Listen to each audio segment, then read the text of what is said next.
He was halfway through one of his biggest songs. When everything went wrong, Lionel Richie stood on stage in St. Paul, Minnesota, in front of thousands of screaming fans. The lights were on him. The band was locked in. It was opening night of a brand new tour with Earth, Wind and Fire, a night he had been excited about for months. Then, in the middle of Dancing on the Ceiling, something shifted. He looked off. His voice slowed down. And then, in front of everyone, the 77-year-old legend did something fans had never seen him do before. He sat down. Not for a break. Not for a costume change. He sat down because he had to. He told the crowd he felt dizzy, strange, like something inside him had suddenly let go. Minutes later, he walked backstage. He never came back out. No encore. No goodbye. Just silence. And thousands of confused fans left staring at an empty stage, wondering what they had just watched. Then came the news that shook fans everywhere. Lionel Richie had been rushed to a hospital. But what happened in the hours and days after that changed the entire tour, terrified fans across the world, and forced people to ask a question nobody wanted to ask about a man who had spent 50 years telling everyone to keep dancing. Was this the beginning of the end? Or something no one saw coming? To understand why this moment hit so hard, you have to understand who Lionel Richie really is. Long before he was a judge on American Idol, long before Hello became one of the most iconic love songs ever written, Lionel Richie was just a kid from Tuskegee, Alabama, dreaming of music.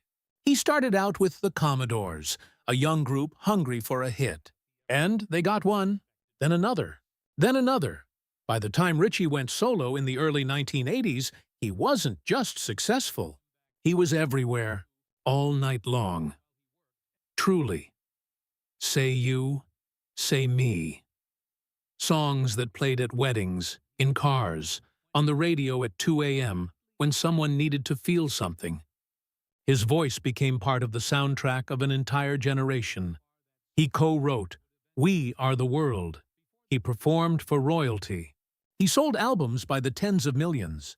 To the outside world, Lionel Richie was warmth, charm, effortless joy. Every interview, every performance, he smiled like a man who had never had a bad day in his life. That image never really faded. Even in his 70s, he kept touring. He kept selling out arenas. He sat behind the American Idol judges' table every week, cracking jokes, hyping up nervous young singers, looking like the coolest man in any room. But here's the thing about performers like him. The lights hide a lot behind the smile, behind the tuxedos and the sold-out crowds. There was a body that had been on stages for over 50 years. A man still doing 2-hour shows, still hitting notes, still dancing. At 77 years old, fans loved him for making it look easy. But nothing about staying at the top for 5 decades is actually easy. And in the summer of 2026, the effort behind that easy smile became impossible to ignore. What started as one strange night in Minnesota was about to turn into a story that had fans, insiders, and even his own family speaking out. Because the man who sang about partying all night long was about to show the world what happens when the body finally says otherwise. It was supposed to be a celebration. The Sing a Song All Night Long tour, teaming Richie with Earth, Wind and Fire, had been announced months earlier to huge excitement. 26 dates, major arenas across North America. 2 of the biggest names in music history, back on the road together. Opening night, June 24th in St. Paul, was supposed to set the tone for the whole summer. For the first hour, it did. Richie was in high spirits, joking with the crowd, moving through his hits with the same energy fans had come to expect. Everything looked normal. Everything looked like just another night for a man who had done this thousands of times before. Then came Dancing on the Ceiling. It's one of the most physically demanding parts of his show. High energy, constant movement, the kind of song where the whole crowd is on its feet. And so is he, except this time he wasn't. Fans noticed it before anyone said a word. He slowed. He looked unsteady. And then, in a moment that stunned the arena, he sat down on a platform mid-song.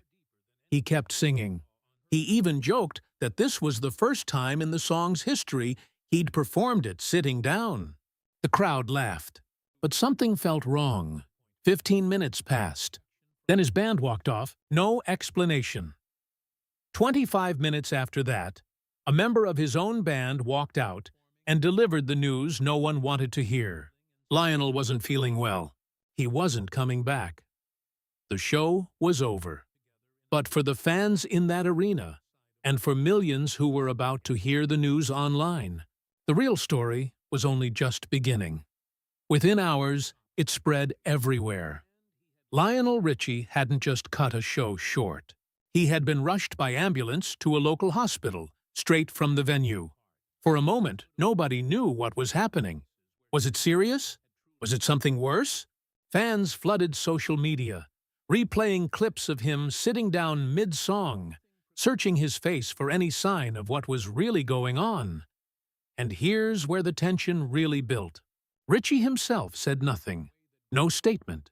No post. No reassurance from the man himself.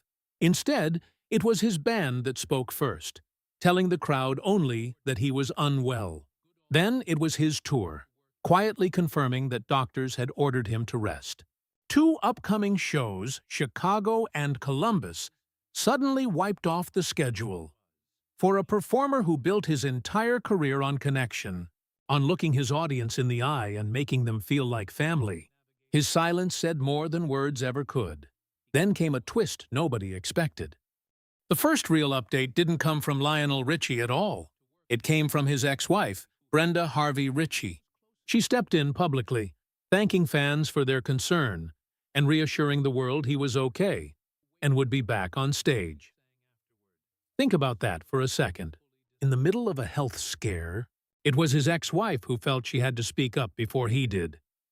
Fans were relieved, but they were also more curious than ever. If everything was really fine, why the silence? What actually happened backstage that night? And just how serious was it? One small clue came through.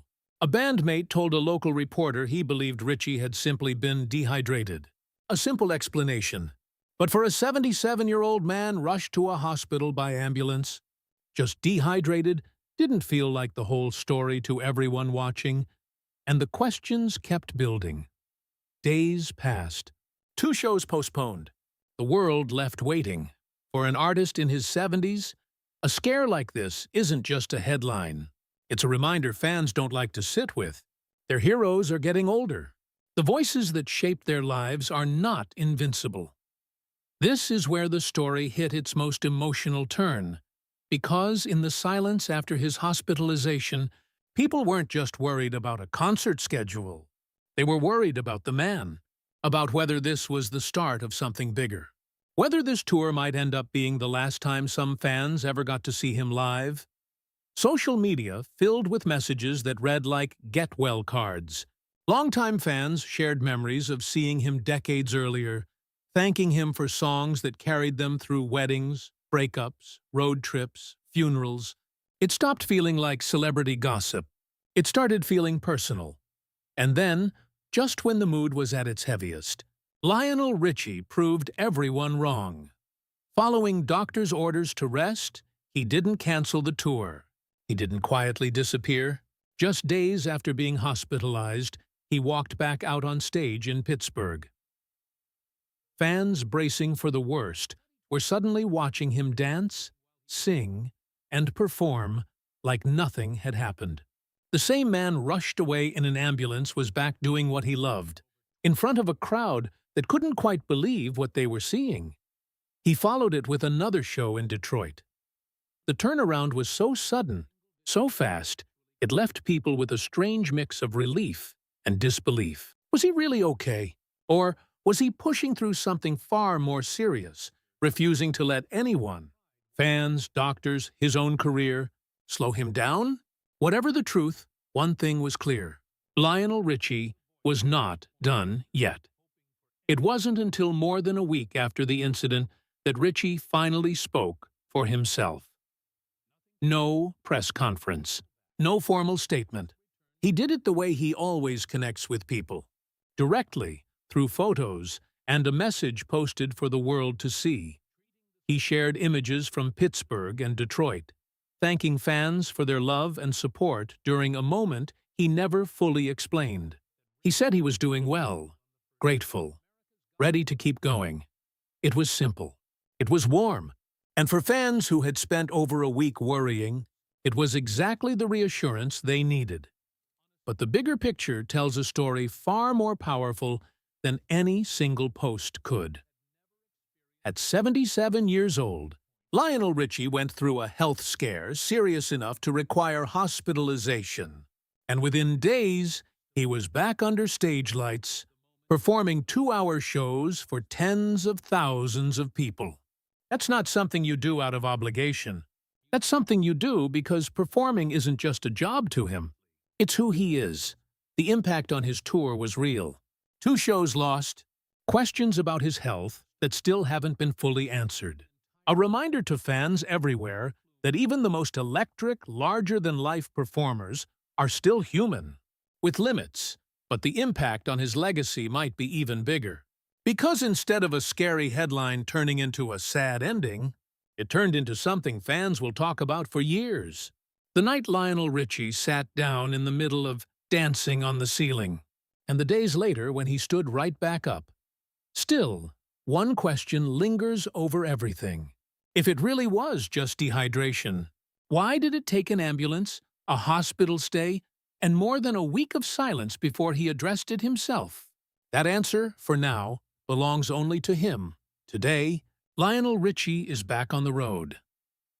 After Pittsburgh and Detroit, he set his sights on Toronto and Montreal, continuing the very tour that nearly stopped before it started. The tour is still scheduled to run through mid-August, city after city, night after night. For now, the scare in Minnesota looks like exactly what his fans hoped it would be. A frightening moment, not a final chapter, but it changed something. It reminded millions of people that the man behind All Night Long is not untouchable. He's 77 years old, still giving everything he has to a stage, still choosing to come back. For one more show, and then another. Whether that's inspiring or a little bit worrying, depends on who you ask. So what do you think really happened backstage that night?